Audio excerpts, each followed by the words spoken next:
Hello, my name is Caroline Pudney from the University of Chester. I'm sorry I can't be there in person today, but I'd still like to tell you a bit about this coin that you can see on the screen. Quite a rare coin of Constantine I, discovered during excavations of a Roman villa in northeast Wales, just down the road from here. Specifically, I'd like to take you through the identification and discovery of the villa itself, but also hopefully show you how wonderful stratified finds like this can reveal interesting insights about the life of buildings and, by association, the people that lived in them. So here is our coin, a copper alloyed nimbus of Constantine I as Caesar. Not a high value coin, but in quite good condition. Not been knocking around very long, perhaps before it was lost or ended up in the ground. It's minted in London in AD 307, with thanks to consultation from Lee Toone and all his work on the coins of Constantine, we reckon actually more precisely November AD 307. You might be able to tell from the image that this has been recorded on the Portable Antiquities Scheme database. I realise that's rare for excavation finds.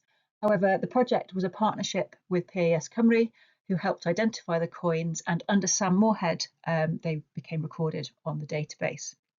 So we can see there on the obverse, we've got Constantine himself depicted, and Roma seated or personified, seated, facing front in a hexastyle temple, holding victory and a scepter there on the reverse. I understand again from Lee Toone and his work that this is one of only 4 coins from the same die that have been identified so far, and the only one to date from Roman Britain. So it is a rare coin indeed.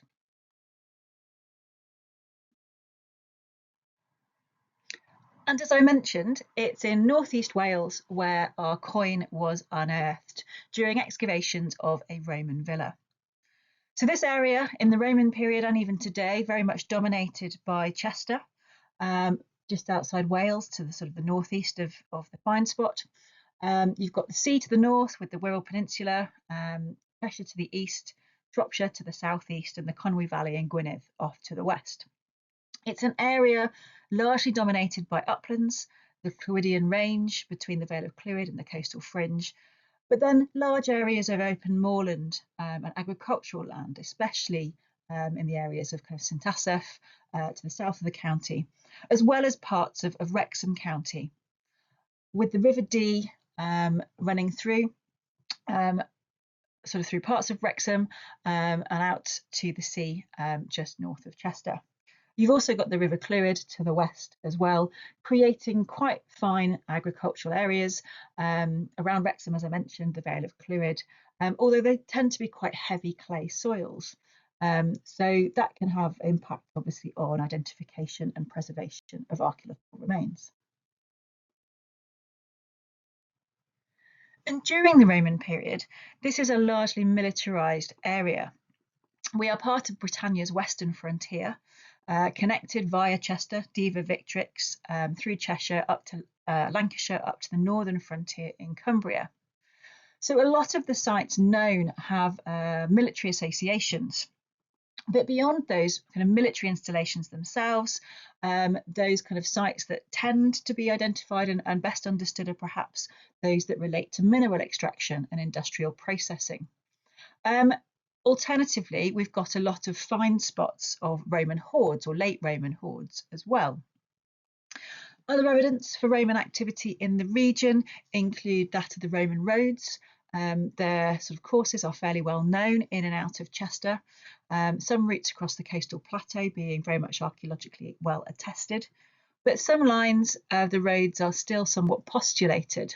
So, for example, from Heron Bridge onto Freeth and onwards to Bala and Brythdir. There are also likely minor routeways and trackways across the landscape that remain hidden from us even today. The one thing to note is that we don't have any Roman towns in this part of North Wales. The nearest would be perhaps the Civitas capital at Wroxeter. It's therefore always assumed that the majority of the population was living in the Vici, civil settlements associated with the military installations across mid and North Wales, or perhaps in archaeologically sort of ephemeral farmsteads or roundhouse settlements, or in the various kind of roadside settlements associated with the lead and silver processing, for example, at Flint and Hokenholt.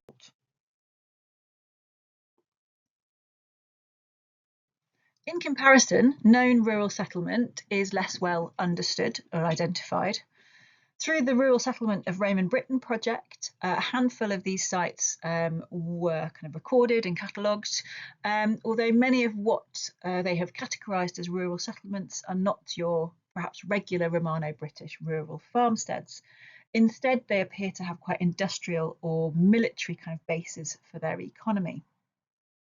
But the number of Roman finds and snippets of Roman material culture from North East Wales hint at much higher levels of activity than the number of known settlements would suggest. And this is reflected, I think, very much in the finds distributions just from the Portable Antiquities Scheme database alone, especially if we look at Wrexham County Borough, where the number and distribution of Roman finds is potentially indicative of much higher levels of intensity in terms of activity in the rural countryside and the hinterlands of sites like Chester.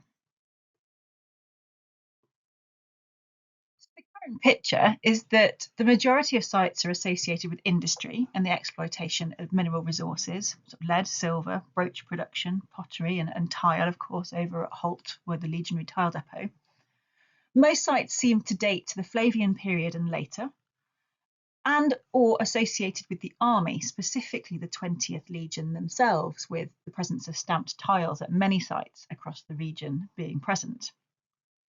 A lot of the sites also appear to have been abandoned around AD 120, 130, those military sites specifically, or at least the activity or intensity of activity alters around that point. So very few sites without military connections or direct military connections.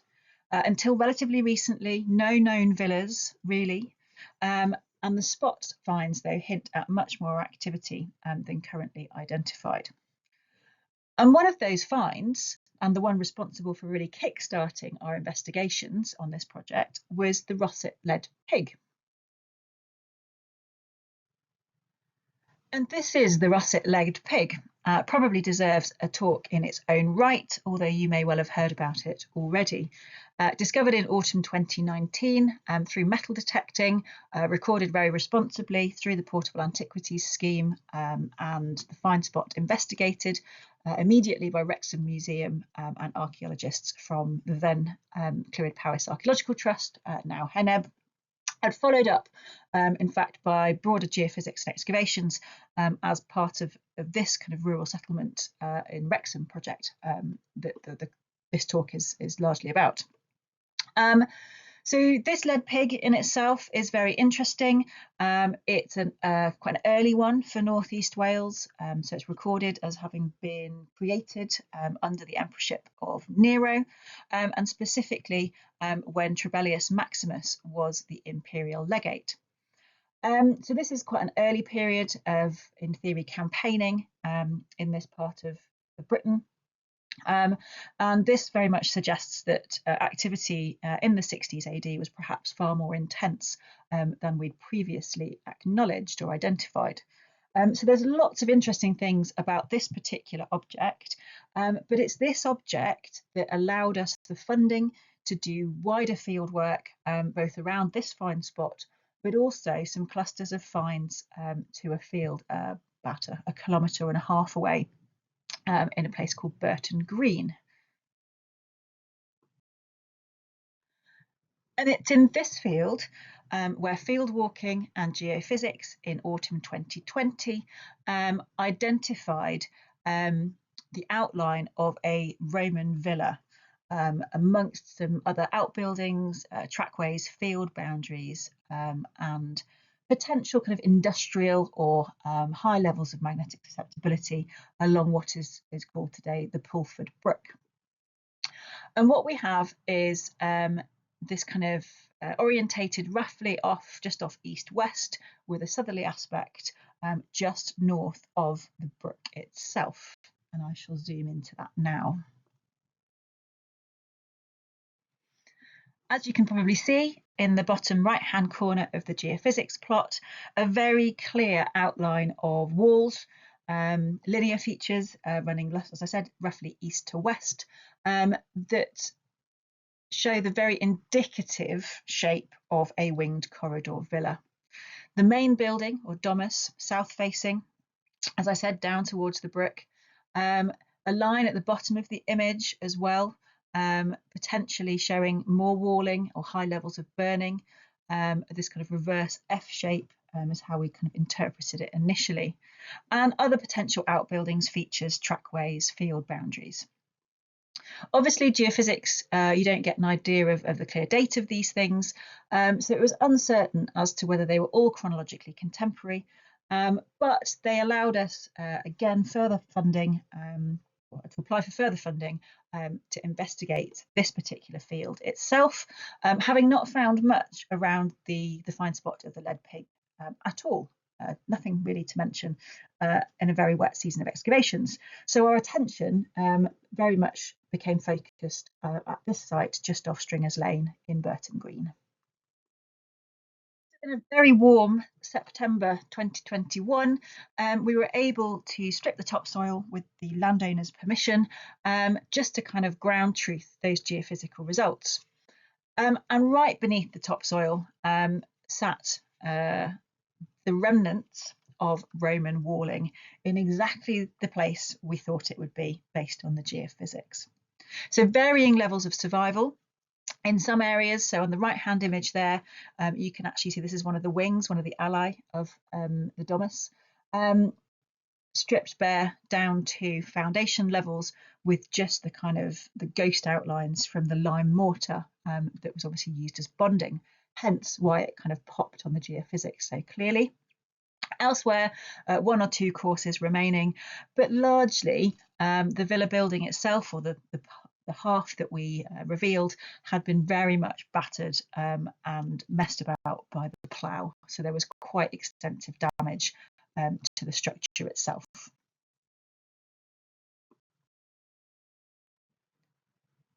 So with varying levels of survival and actually a real kind of messed up demolition layer straight down onto foundation layers, it becomes really difficult to understand the chronology of the building when you're left with such scarce remains.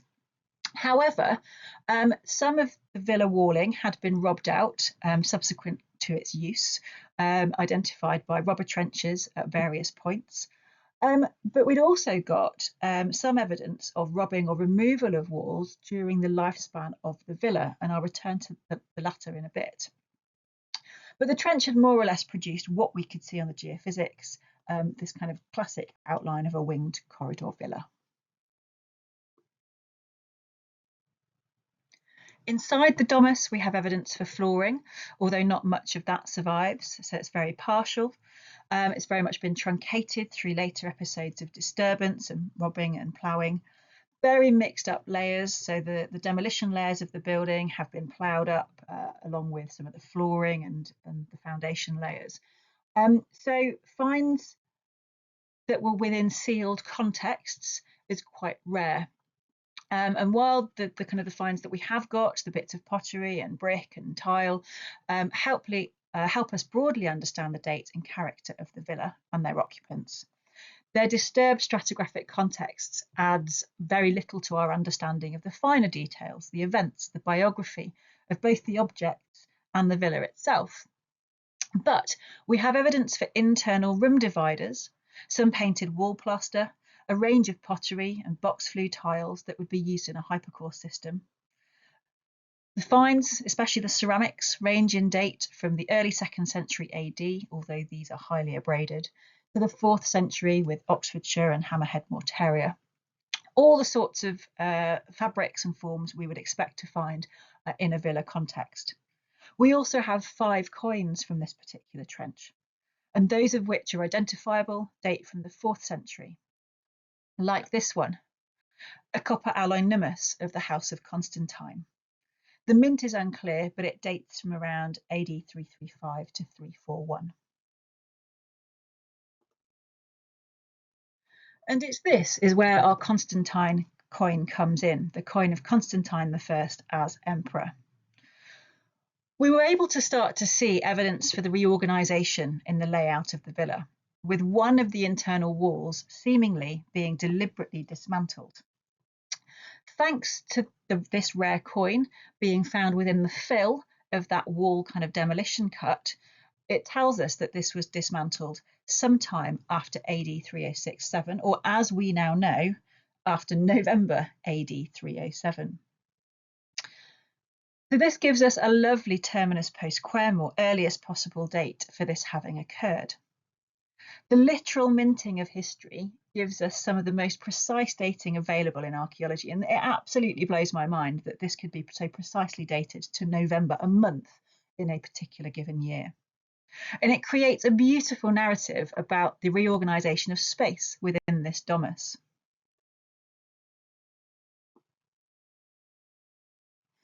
Elsewhere, such precise dating is not again possible. For example, in the hypercore system, while had again possibly been deliberately decommissioned by the pushing of the southern wall into the furnace area, no such beautiful coins were found sealed beneath the tumble, oh if only. Instead, though, environmental remains have been sampled and will be when we go back to this site later this year, to at least help garner further information about hypercore's use and potentially get some dates for its at least final phases of use before it was decommissioned. Here we can see the part of the furnace for that hypercore system, with the flue running from a stoke where Chris is standing on the right hand side, through into the villa at or beneath floor level. So we are, as I said, right down at foundation levels, immediately underneath the topsoil. This will be a question for future investigations, as I mentioned, and you can just about see on the left-hand side of the right-hand image this very solid wall that had seemingly been pushed deliberately into the furnace or the stoke to perhaps decommission this particular feature. It would be great to get some similar dating evidence from the environmental remains if we can. So we have a rather nice, albeit somewhat denuded, winged corridor villa, which may have looked something a bit like this, although you'll have to forgive there is a degree of artistic license with the reconstruction there on the right-hand side. We know that the site was in use from the early 2nd century AD through to the 4th century AD, and we know that the interior arrangements within the domus, within the main building, were reorganised during its lifetime, sometime after November AD 307. As the project goes on, we are starting to learn even more about this villa, just from non-invasive surveys. So with support from Liverpool John Moore's a GPR survey very much showed us that the side we were excavating was perhaps not the best preserved, and that therefore we might want to go and look at the western end of the villa, where we also potentially have an apsidal end. So just on the left-hand side of that brightly coloured image, you can potentially see this apse coming off the end just above the winged building, the winged room. We also want to look at the range of buildings down towards the Pulford brick. Initial understanding of it may be that it was a bathhouse with the high levels of potential burning and the water supply. And from our initial sort of exploration in 2021, we could already see that the levels of preservation on this outbuilding or other range of rooms was far better than the domus itself, with in situ opus signinum flooring, clear phases of walling that as yet are uncertain, but again suggest much better construction than that's been revealed in the domus so far, and potentially therefore also the better preservation of finds and sealed contexts from which finds might be able to tell us a lot more. Because as you all know, it's the finds to together with the features, the stratigraphy, that really help us bring back to life the narratives of these places and spaces and people. The other artefacts that we've got are quite a nice assemblage. They are from the demolition layers. We haven't excavated any of the nice middens or sort of ditch fills or anything like that. So they are perhaps not as plentiful as we might expect had we been excavating outside the lived-in buildings. But nonetheless, we have the range of artefacts that we would expect to find in a Romano-British villa, especially one within the proximity of the legionary fortress. So a legionary tamped style tile with the 20th Valeria Victrix, items of imported Roman Samian ware, as well as Black Burnish wares, Holt, so local wares, Oxfordshire wares, quernstones, spindle whorls, hundreds of iron nails, again from construction of the building itself, and even this beautiful tip of a copper alloy hairpin that likely would have had this kind of enamelled star on the top.